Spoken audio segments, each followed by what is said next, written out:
Tanah Air garapan sutradara ternama Hadrah Dayeng Ratu tak boleh dilewatkan.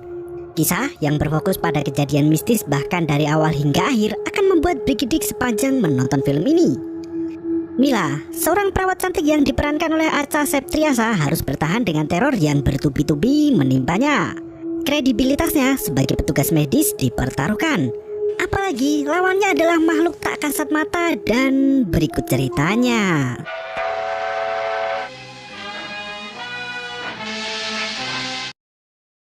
Seperti biasa, Mila yang bekerja di rumah sakit sejahtera mengajak pasiennya Tiwi untuk jalan-jalan.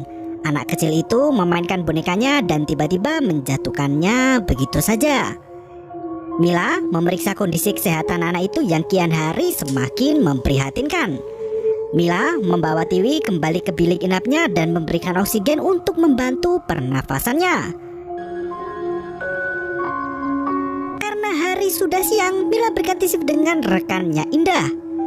Saat Mila akan pergi, tangan Tiwi meraihnya. Tiwi seperti ingin mengatakan sesuatu, namun ia tak kuat untuk berbicara.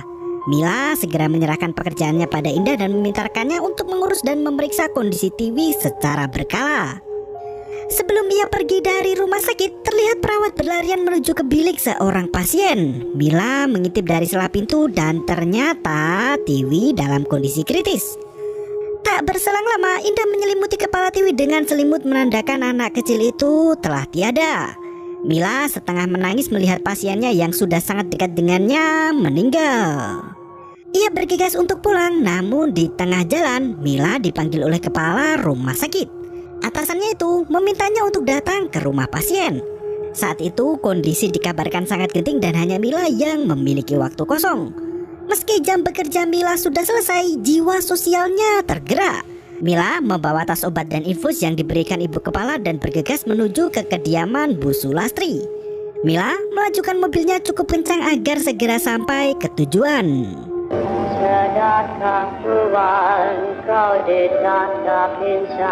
Karena jarak dari rumah sakit hingga ke rumah pasien sangat jauh, butuh waktu berjam-jam perjalanan. Hingga Mila sampai di rumah itu saat petang menjelang. Rumah pasien itu sangat megah namun terlihat berantakan dan tak terawat. Mila membuka gerbang rumah itu dan melajukan mobilnya kembali. Ketukan pintu Mila disambut oleh laki-laki bertubuh kekar bernama Radit.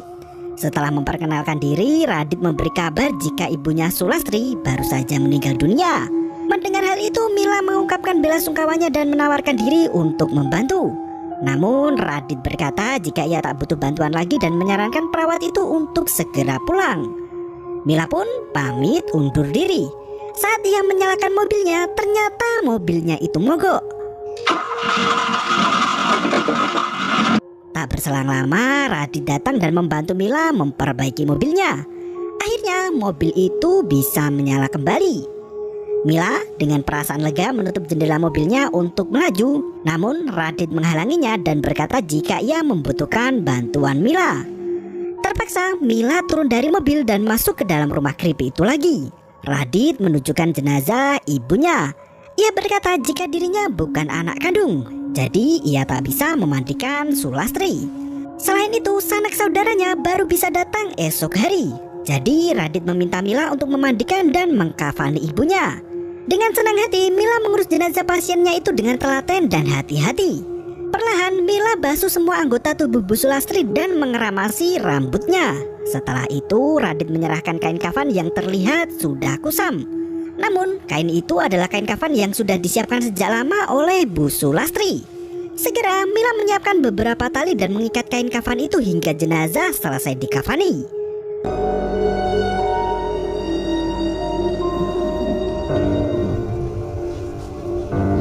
Setelah semua beres, Mila mengambil tasnya yang masih tergeletak di meja kamar Bu Sulastri. Mila sempat mengamati isi dalam kamar almarhumah. Terlihat buah apel yang masih baru di samping kasur Bu Sulastri. Malam itu Radit mendapat telepon dari pengurus TPU setempat. Nampaknya ada urusan administrasi yang harus diselesaikan malam itu juga. Radit kembali meminta bantuan Mila untuk menjaga jenazah sementara ia harus menyelesaikan administrasi pengurusan jenazah. Mila tampak sangat ragu untuk berjaga sendirian di rumah asing itu. Namun di lantai atas seorang anak kecil terlihat berjalan keluar dari kamarnya. Radit berkata jika anak itu adalah anak kandungnya yang bernama Novi. Merasa ada teman, Mila akhirnya mau untuk menunggu jenazah Bu Sulastri hingga Radit kembali ke rumah. Mila tak menyadari ada sesuatu yang janggal dengan cara berjalan Novi. Ia mengantar kepergian Radit hingga ke teras rumah. Saat Mila kembali masuk ke dalam rumah, ia merasakan ada hawa tak enak di rumah megah itu. Mila berjalan perlahan sembari menatap foto Bu Sulastri yang terpajang di ruang tamu. Terlihat foto-foto di dalam rumah itu hanya ada Bu Sulastri dan suaminya saja. Sementara Radit tak terlihat ada fotonya dipajang. Mila balik badan untuk duduk di kursi ruang tamu. Namun kapas yang menutupi lubang hidung Bu Sulastri sudah terlepas sendiri dari tempatnya. Meski cukup mencurigakan, Mila bergegas meletakkan kapas itu ke tempat semula.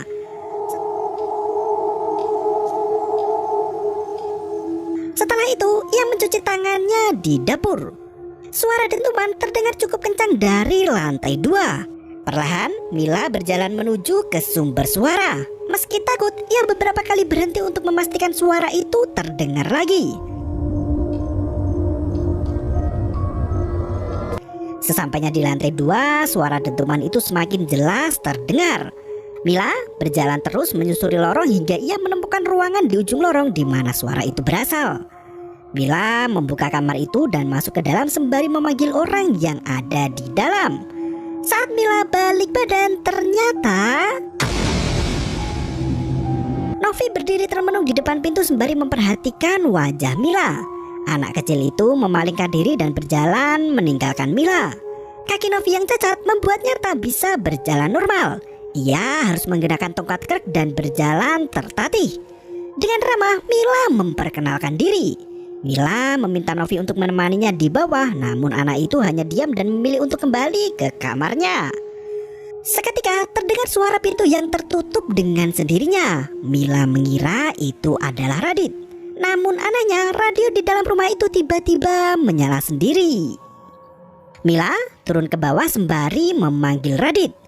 Gramofon kuno yang terletak di ruang tamu benar-benar memutar piringan hitamnya sendiri. Mila cukup terkejut melihat hal itu. Bahkan lampu ruang tamu bergoyang sendiri. Dengan ketakutan, Mila mematikan gramofon itu. Ia kembali memeriksa jenazah Bu Sulastri yang ternyata kapas hidungnya kembali terlepas. Kali ini tali yang mengikat kepala almarhumah juga ikut terlepas. Mila semakin panik dan ketakutan dibuatnya. Dengan cepat Mila mengikat tali pocong itu lagi dan mengembalikan kapas dengan tangan yang gemetaran. Setelah jenazah itu rapi seperti sedia kala, Mila sudah dikejutkan lagi dengan suara teriakan Novi di kamarnya. Mila berlari menuju ke kamar yang berada di ujung lorong. Terlihat Novi bersembunyi di lorong kasur dengan raut wajah ketakutan mau menangis. Ia menunjuk ke belakang Mila dan terdengar suara cakaran dari balik dinding pintu lemari kayu di kamar itu. Mila mendekati lemari itu dan membuka pintunya. Isi di lemari itu terlihat sangat normal dengan baju yang dilipat rapi dan sekat yang memisahkan kedua sisinya. Mila segera menyeret Novi untuk keluar dari tempat persembunyiannya. Kini giliran Novi yang mendapatkan masalah. Penyakit asma anak kecil itu kumat parah dan membuatnya tak bisa bernafas. Mila dengan sigap mencari obat asma yang disimpan di rak meja. Segera ia memberikan obat itu pada Novi dan membaringkannya di atas kasur. Mila memutuskan untuk menemani Novi di dalam kamarnya. Sambil mengusap kepala anak malang itu, Mila semakin merasa iba terhadap kondisi keluarga Bu Sulastri. Setelah Novi tidur pulas, Mila turun ke dapur untuk mengambil minuman air dingin. Ia menuangkan ke dalam gelas dan meminumnya. Suara dentuman kembali terdengar. Terlihat tali pocong di kepala Bu Sulastri lepas lagi. Sementara suara dentuman yang terdengar terus menggugah rasa penasaran Mila. Suara itu terdengar semakin kencang dan cepat. Saat Mila hendak ke lantai 2, ia melihat ada seseorang yang bersembunyi di balik gorden tangga rumah itu. Dengan tubuh yang gemetaran, Mila melangkah perlahan menuju ke arah bayangan manusia itu. Saat disingkapnya gorden itu, ternyata tak ada siapapun di sana. Mila ketakutan membolak-balikan gorden untuk memastikan apa yang baru saja ia alami. Tiba-tiba Suara bisikan pria memanggilnya terdengar menggema di telinga Mila. Tanpa disadari, ternyata wala. Sosok mengerikan itu berdiri tertegun memandangi wajah Mila yang cantik jelita. Mila berjalan sempoyongan melewati setiap anak tangga dan tiba-tiba ada jump scare. Mila terbangun dari mimpi buruknya. Di malam yang semakin larut, Novi menghilang dari kasurnya. Mila keluar kamar untuk mencari keberadaan anak kecil itu. Di tangga depan pintu kamar, Mila melihat ada anak kecil mirip seperti Novi namun berlari kencang menuruni tangga. Dengan kebingungan, Mila berpikir sejenak siapa anak yang baru saja dilihatnya. Jika memang benar itu Novi, seharusnya anak itu tak bisa berlari kencang apalagi menuruni tangga. Mila bergegas mengikuti anak itu dan terus memanggil Novi. Ternyata pintu depan rumah itu sudah terbuka dan anak kecil berlari di luar rumah. Mila yang panik melihat hal itu bergegas keluar kamar dan mengejar Novi. Dan benar saja, Mila tak sengaja menginjak tongkat keruk milik Novi. Tongkat itu tergeletak di tanah sementara Novi sudah berdiri di ujung pagar lantai 2. Melihat hal itu, Mila kembali masuk ke rumah untuk menuju ke lokasi Novi. Mila mencari jalan dan berhasil menemukan anak itu. Segera digendongnya anak kecil itu dan didudukkan di sofa ruang tamu. Tak lama berselang, telepon rumah Bu Sulastri berdering. Mila mengangkat telepon itu yang ternyata dari Radit. Radit mempersilahkan Mila untuk meninggalkan rumahnya karena dirinya sudah dalam perjalanan pulang. Mila menolak untuk pergi karena ia sangat khawatir dengan kondisi Novi. Terlebih lagi banyak kejadian aneh yang terjadi di rumah itu. Dengan santainya, Radit berkata jika Novi sudah terbiasa sendirian di rumah itu. Mila cukup kesal mendengar hal itu dan menutup teleponnya dari Radit. Perawat cantik itu mendekati Novi yang terlihat masih ketakutan. Badan anak itu terasa sangat dingin di tangan Mila. Dengan penuh perhatian, Mila membuat minuman hangat di dapur dan mengajak serta Novi untuk ikut bersamanya. Saat Novi minum, Mila bertanya bagaimana caranya Novi naik ke atas pagar. Mila curiga jika ada orang lain yang sengaja membawa Novi naik ke pagar. Seketika itu suara dentuman kembali terdengar. Mila memeriksa suara itu yang kini terdengar dari arah pintu di ujung ruang bawah. Saat Mila hendak membuka pintu itu, Novi muncul dan menghalanginya. Penyakit asma Novi kembali kambuh karena bersikeras menghalangi Mila.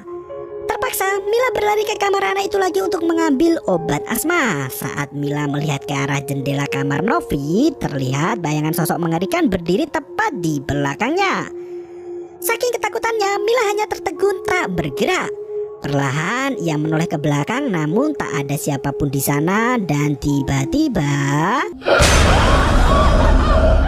pintu kamar itu tertutup dan terkunci dengan sendirinya. Mila yang sudah menangis ketakutan itu berteriak meminta tolong sembari terus menggedor pintu kamar.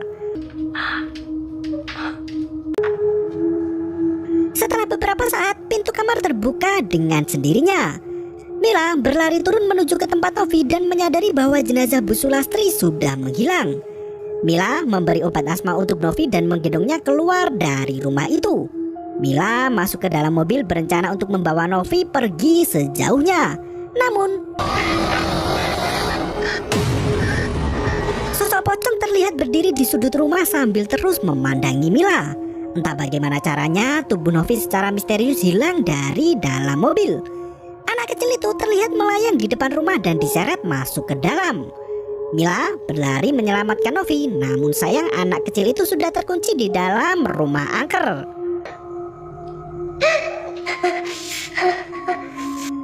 Mila mendobrak pintu rumah itu dan berjalan mencari keberadaan Novi. Ia kembali ke atas dan masuk ke dalam kamar Bu Sulastri. Malangnya nasib Mila, saat ia berada di kamar almarhumah, listrik di rumah itu mati total.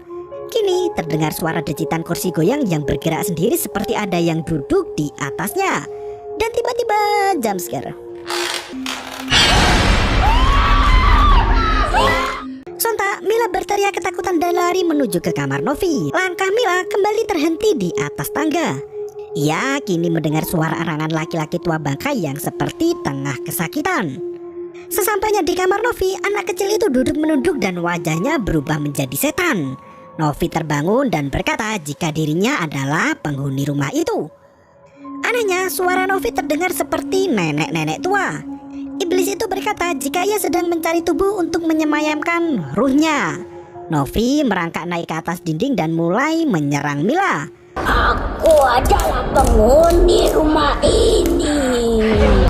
Tubuh Mila seakan dipukuli dan terpelanting ke tanah. Mila berlari keluar dan mengunci Novi di dalam kamar. Novi yang kesurupan itu terus memberontak dan berteriak histeris. Tak lama berselang, Mila kembali masuk ke dalam kamar itu saat suasana sudah mulai tenang. Dengan menggunakan senter yang ada di dalam rak meja, Mila mulai mencari keberadaan anak kecil itu.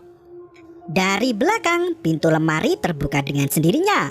Seutas kain jatuh terjuntai dari dalam lemari. Mila terus menarik kain itu dan tiba-tiba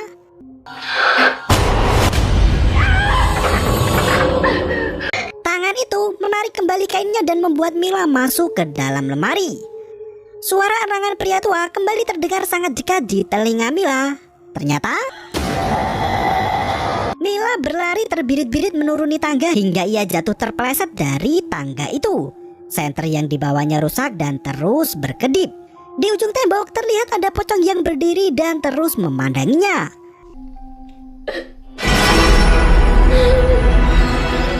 Mila semakin kacau dan pikirannya tak karuan.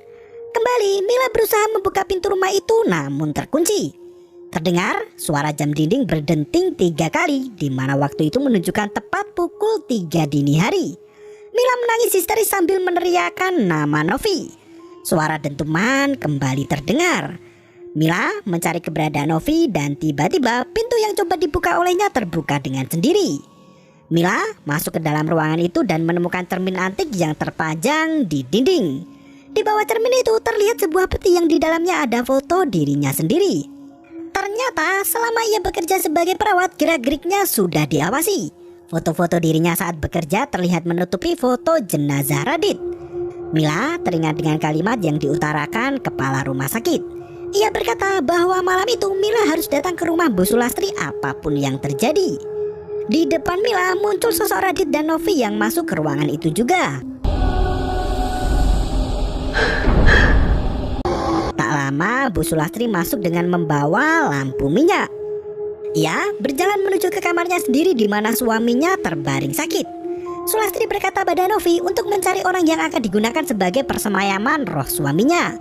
Jika dalam 3 hari Novi belum menemukan tumbal, maka suaminya itu akan mati untuk selamanya.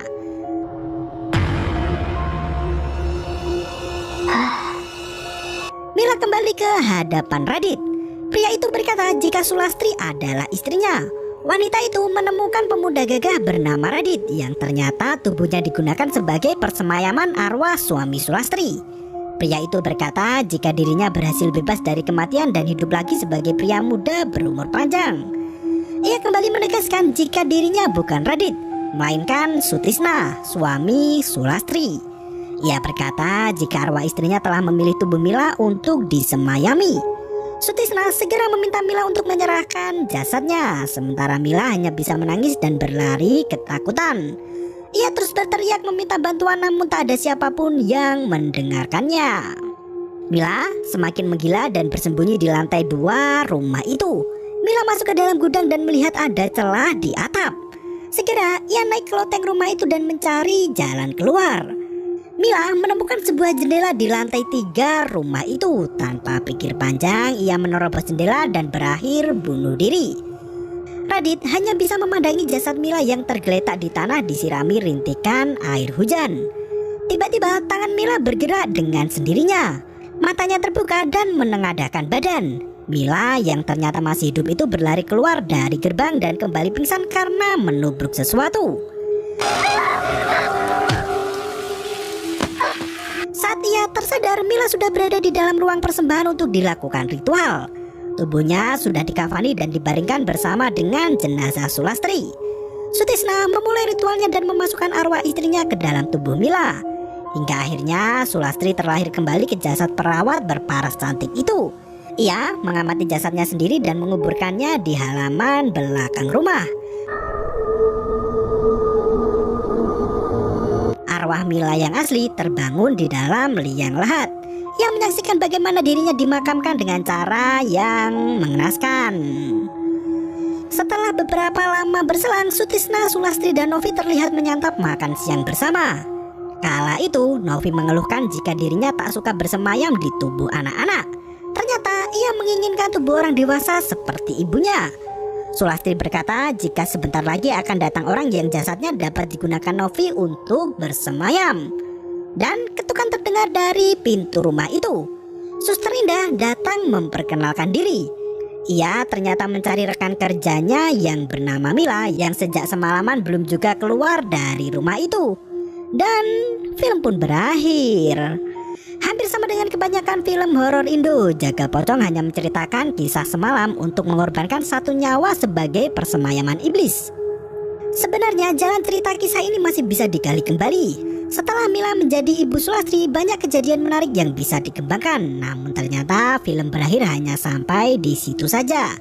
Secara keseluruhan, jumpscare dan tata rias pocongnya patut dipuji. Pemilihan lokasi syuting serta konsep scene yang sunyi tanpa backsound yang berlebihan juga merupakan nilai plus dari film ini. Terima kasih dan sampai jumpa.